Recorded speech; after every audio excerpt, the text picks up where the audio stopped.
और बीजेपी आज सुबह तक अमित मालविया बोलिए, पवन सिंह खुद बोलिए, इंटरव्यूज दे रहे थे, उनका कैंडिडेचर को वाउच किया जा रहा था, सपोर्ट किया जा रहा था। अचानक जो है ये तो स्पष्ट है कि पवन सिंह को जबरदस्ती ये ट्वीट करवाया गया है कि देखिए हमको उन्होंने क्या गाना बनाया, उनको उन गाने जो है बड़े हिट होंगे, मैं उससे मेरे को कोई परहेज नहीं।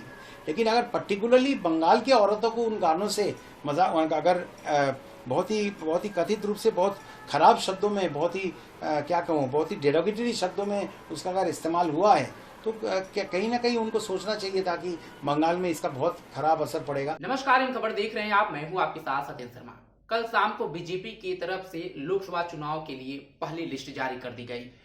इसमें भोजपुरी के पावर स्टार कहे जाने वाले पवन सिंह का भी नाम था, उनको भी टिकट मिला और उन्हें बंगाल के आसनसोल लोकसभा सीट से उम्मीदवार बनाया गया। जिसके बाद से पवन सिंह उस समय जिम में थे, जब उनको पता चला तो काफी खुश नजर आए, पूजा भी किया और शीर्ष नेतृत्व का आभार भी जताया। लेकिन सुबह होते ही उनके दिमाग में पता नहीं क्या चला और उन्होंने ट्वीट करके जानकारी दी कि मैं आसनसोल से चुनाव नहीं लड़ना चाहता हूं। इसके बाद से राजनीतिक गलियारों में कई बड़े हलचल होने लगे कि आखिरकार 24 घंटे के अंदर ऐसा क्या हुआ कि पवन सिंह ने अपना नाम क्यों ले लिया।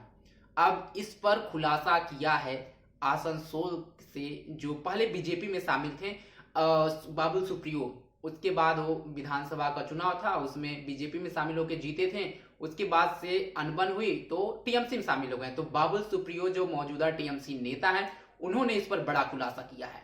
उन्होंने सीधे सीधे तौर पे कहा है कि पवन सिंह जो है उनके गाने को लेकर के उन्होंने हमला किया और कहा है कि उसमें बंगाल की महिलाओं का अपमान किया गया है।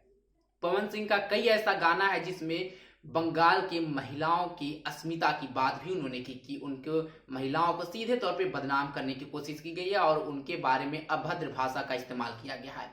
यही वजह है कि बीजेपी ने उनको खुद एक करने को मजबूर बोला है, अपना नाम वापस लेने के लिए बोला है बीजेपी ने। आप भी सुनिए बाबुल सुप्रियो क्या कुछ कह रहे हैं। देखिए बहुत सिंपल सी बात है। हम पवन सिंह व्यक्ति या पवन सिंह आर्टिस्ट के कलाकार के खिलाफ मेरा कुछ नहीं है। मैं व्यक्ति पवन सिंह के बारे में भी मेरा कोई कुछ किसी भी तरीके का कोई दुश्मनी नहीं है। लेकिन जिनके वीडियोस में, फिल्मों में पर्टिकुलरली बंगाली औरतों को टारगेट किया गया है, उनके बारे में डेरोगेटरी शब्द यूज़ किया गया है, उनके ऊपर मजाक उड़ाए गए हैं, शब्द जो है वो कुरुचिकर है, उनको क्या सोच के बीजेपी जो है पब्लिक रिप्रेजेंटेटिव के तौर पे उन्हें आसनसोल से फील्ड कर सकती है, ये सोचने वाली बात है। लेकिन उसका उत्तर बड़ा सहज है। इसलिए सहज है क्योंकि बीजेपी बंगाली सेंसिबिलिटीज़ को कभी महत्व भी नहीं दिया, कभी समझने की कोशिश भी नहीं किया। आसनसोल में आप देखिए ये बड़ा स्पष्ट है, उनको लगता है कि नॉन बंगाली वोटर्स बहुत है, पवन सिंह नॉन बंगाली उस इलाके के लोगों के ऊपर उनके गाने हिट है, वो है, तो उसी से वो जो है उन्होंने वोट में उनको उतार के वोट जीतने की उन्होंने बात की है। वही उनके प्लान है, वही उनका तरीका जो है कल स्पष्ट हुआ था। लेकिन उन्होंने ये नहीं सोचा कि देखिए हमको उन्होंने क्या गाना बनाया, उनको उन गाने जो है बड़े हिट होंगे, मैं उससे मेरे को कोई परहेज नहीं।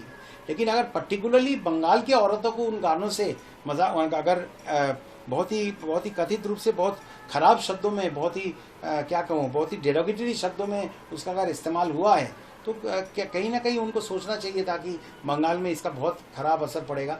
और टीएमसी के प्रेशर में और सब लोगों ने, इवन मेरे ख्याल से आप लोगों को अच्छा लगता क्या कि ऐसा कोई जो बंगाली औरतों को, हम सबके घर में माँ बहन है, जिस तरीके का शब्दों का इस्तेमाल किया है कि जो उनके वीडियो के नाम है वो बंगाल के चुनाव में लड़ते हैं, या ये क्या ठीक बात होती? और बीजेपी आज सुबह तक अमित मालविया बोलिए, पवन सिंह खुद बोलिए, इंटरव्यूज दे रहे थे, उनका कैंडिडेचर को वाउच किया जा रहा था, सपोर्ट किया जा रहा था। अचानक जो है ये तो स्पष्ट है कि पवन सिंह को जबरदस्ती ये ट्वीट करवाया गया कि क्योंकि ये नामुमकिन है। सुना आपने, आपको बता दें कि जिस तरह से पवन सिंह का नाम वापस लिया गया पवन सिंह की तरफ से ही, ये काफी अब बड़ा मामला पक जा रहा है। और आज पवन सिंह खुद दिल्ली के लिए रवाना हो रहे हैं, सूत्रों से मिली यही जानकारी है, जेपी नड्डा से मिलने आ रहे हैं।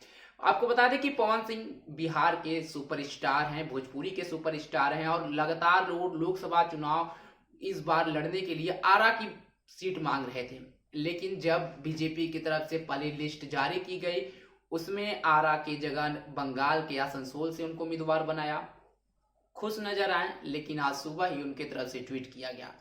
अब यही जानकारी निकल के सामने आ रही है कि बंगाल की महिलाओं का जो उनके गाना में अपमान था, तो यहाँ पे बंगाल की महिलाओं का अस्मिता का सवाल उठ गया, बंगाल का उस सवाल उठ गया। इसको लेकर के जो बाबुल सुप्रियो ने खुलासा किया और सूत्रों से मिली जानकारी जो आ रही है यही है कि बीजेपी ने कहीं ना कहीं उनके ऊपर दबाव डाला कि वापस नाम ले। खैर ये तो बाबुल सुप्रियो कर रहे हैं, आगे अब इसमें क्या कुछ निकलता है तो बात की बात होगी। लेकिन आसनसोल से पवन सिंह चुनाव नहीं लड़ेंगे। अब देखना होगा क्या पवन सिंह को दूसरे जगह से टिकट मिलेगा या नहीं मिलेगा, ये तो आने वाला वक्त बताएगा।